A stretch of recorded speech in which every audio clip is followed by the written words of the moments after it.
হযরতে সারমা ইবনে কায়েস রাদিয়াল্লাহু তাআলা আর কোনো খাবার গ্রহণ করে নাই, সারাটা রাত কাটিয়ে দিয়েছেন।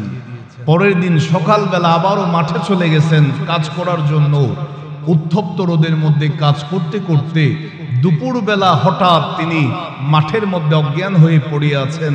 অন্যান্য সাহাবীরা রাসূলুল্লাহর কদমে চলে গেছেন, ইয়া রাসূলুল্লাহ, সারমা ইবনে কায়েস জমির মধ্যে কাজ করছে রোজা অবস্থায়, গতকালও ইফতার করতে পারে নাই ঘুম চলে আসার কারণে। নবী গো, তিনি তো বেহুশ হয়ে গেছেন। সেই সময় আমার আল্লাহ কোরআনুল কারীমের সূরা বাকারার 187 নম্বর আয়াতের মধ্যে বলে দিয়েছেন, ওয়াকুলু ওয়াশরাবু, তোমরা খাও এবং পানাহার করো, হাত্তা ইয়াতাবায়্যানা লাকুমুল খাইতুল আবিয়াদু মিনাল খাইতিল আসওয়াদি মিনাল ফজর।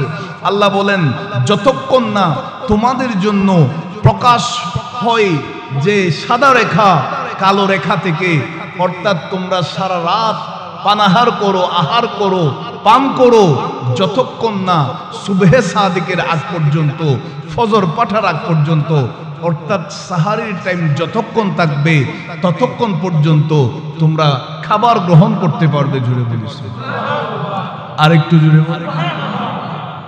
হযরতে সারমা ইবনে কায়েস রাদিয়াল্লাহু তাআলা আনহুর এই ঘটনার প্রসঙ্গে আল্লাহ তাআলা উম্মতে মুহাম্মাদের উপর সাহারের নিয়মটা দিয়ে দিয়েছেন।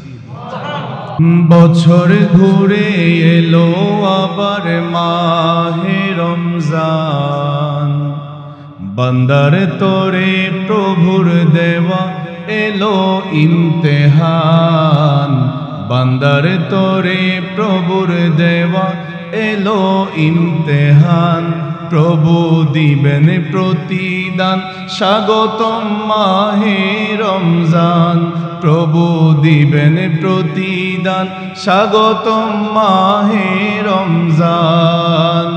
বছর ঘুরে এলো আবার মাহে রমজান, বছর ঘুরে এলো আবার মাহে রমজান, বান্দার তোরে প্রভুর দেওয়া এলো ইমতিহান, বান্দার তোরে প্রভুর দেওয়া এলো ইমতিহান, প্রভু দিবেন প্রতিদান, স্বাগতম মাহে রমজান, প্রভু দিবেন প্রতিদান, স্বাগতম। উম্মতে মুহাম্মাদীকে করিতে ধন্য, প্রভু করিতে ধন্য, রহমত নাজাত মাগফিরাতে পরিপূর্ণ, রহমত নাজাত মাগফিরাতে পরিপূর্ণ, যত নিয়ামত পাবে সবই বরকত হবে, যত নিয়ামত পাবে সবই বরকত হবে। বদর কদর নিয়ে সাজলো মাহে রমজান, বদর কদর নিয়ে সাজলো মাহে রমজান, প্রভু দিবেন প্রতিদান, স্বাগতম মাহে রমজান, প্রভু দিবেন প্রতিদান, স্বাগতম মাহে রমজান। কোরআনুল কারীমের সূরা বাকারার 187 নম্বর আয়াতের অংশ বিশেষ আমি তেলাওয়াত করেছি। এই যে আমরা সাহারি গ্রহণ করে রোজা রাখি, আবার নির্দিষ্ট টাইমে ইফতারের সময় হলে ইফতার গ্রহণ করে আমরা রোজাকে সেখানেই আমরা স্টপ রাখি আমাদের শরীয়তের নির্ধারিত সময় মোতাবেক। আমাদের প্রথম জানার বিষয় হচ্ছে এই সাহারি কখন থেকে শুরু হয়েছে, প্রাথমিক যুগে এই সাহারির নিয়ম কেমন ছিল, সিস্টেমটা কেমন ছিল। কিতাবের মধ্যে আছে, হাদিসে পাকের মধ্যে, যে হাদিসটা আবু দাউদ শরীফের মধ্যে এসেছে, আখিরি জামানার নবীর উম্মতের আগে যে ইহুদি নাসারারা ছিল, তাদের সেই শরীয়তের সিস্টেম অনুযায়ী সাহারি গ্রহণের কোনো সিস্টেম ছিল না। আমার নবী হাদিসের মধ্যে বলছেন, ওয়াকানা রাজুলু ইযা আফতারা ফানামা ক্বাবলা আন ইয়াকুলা লাম ইয়াকুল হাত্তা ইউসবিহা। যেমন কোন একজন রোজাদার ব্যক্তি রোজা রেখেছে, ইফতারের টাইম হয়ে গেছে, তার সামনে ইফতারও রেডি আছে, সে ইফতার না করে ঘুমিয়ে গিয়েছে, তার নিদ্রা চলে এসেছে।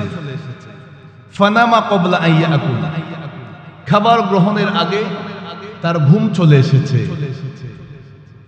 ঘুম থেকে ওঠার পর আর সেই খাবার গ্রহণের সিস্টেম ছিল না, পরের দিন আবারও রোজা রাখবে, ইফতারের টাইম হইলেই তখন ইফতার করতে পারবে। এটা ইহুদি নাসরাদের রোজা রাখার তরিকা, সিস্টেম। ইসলামের প্রাথমিক যুগে বুখারী শরীফের হাদিস, মুসলমানরা যখন রোজা রাখত সেই সময় রোজার সিস্টেম ছিল ইযা কানা রাজুলু সাইমান, কোন একজন রোজাদার ব্যক্তি ফাহাদারাল ইফতার, তার সামনে ইফতারকে হাজির করা হলো, উপস্থিত করা হলো। ফানামা ক্বাবলা আন ইফতিরা, ইফতার করার পূর্বেই সে ঘুমিয়ে গেছে। মুসলমানদের প্রাথমিক অবস্থা বলছে। লাম ইয়াকুল লাইলাতাহু ওয়ালা ইয়াওমাহু হাত্তা ইউমসিয়া, ঘুম থেকে ওঠার পর সারা রাত কিছু খেতে পারবে না, সারা দিন কোনো কিছু আহার করতে পারবে না, পরের দিন সন্ধ্যা তথা ইফতারের টাইম হইলেই সে খাবার গ্রহণ করতে পারবে। জোরে বলি সুবহানাল্লাহ। এটা নিয়ম ছিল ইসলামের প্রাথমিক যুগে। নবীজির একজন সাহাবী হযরতে সারমা ইবনে কায়েস রাদিয়াল্লাহু তাআলা, একজন দিন মজুর সাহাবী, যিনি মাঠের মধ্যে ক্ষেতের মধ্যে কাজ করতেন, দিনের বেলায় সারাটা দিন কাজ করতেন, রাতে আল্লাহর ইবাদত করতেন। ওই সাহাবী সারা দিন উত্তপ্ত রোদের মধ্যে কাজ করছেন। কাজ করতে করতে একেবারে ক্লান্তি শরীর নিয়ে ঘরের মধ্যে এসেছে, বিবিকে বলছে, হে আমার বিবি, আমি তো সারাদিন রোজা রেখেছি, আমাকে একটু ইফতারের ব্যবস্থা করো। বিবি ইফতার তৈরি করার জন্য কাজ শুরু করে দিয়েছে। এইদিকে সালমা ইবনে কায়েস রাদিয়াল্লাহু তাআলা একেবারে শরীর যেহেতু দুর্বল হয়ে গেছে, এনার্জিহীন হয়ে গেছে, তিনি সেখানেই এই ক্লান্তি শরীর নিয়ে ঘুম চলে এসেছে, নিদ্রা চলে গেছেন। চিৎকার দিয়ে বলি সুবহানাল্লাহ। হঠাৎ করে তিনার ঘুম ভাঙলো। ঘুম থেকে জাগ্রত হওয়ার পরে তিনার বিবি ইফতারিগুলা সামনে দিয়েছেন।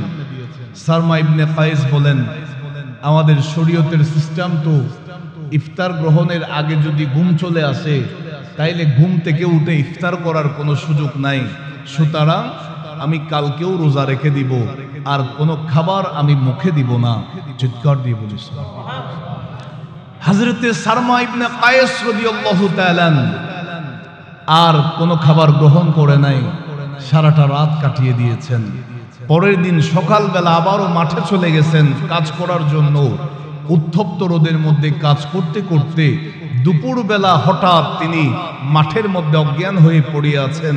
অন্যান্য সাহাবীরা রাসূলুল্লাহর কদমে চলে গেছেন, ইয়া রাসূলুল্লাহ, সালমা ইবনে কায়েস জমির মধ্যে কাজ করছে রোজা অবস্থায়, গতকালও ইফতার করতে পারে নাই ঘুম চলে আসার কারণে, নবী গো তিনি তো বেহুশ হয়ে গেছেন।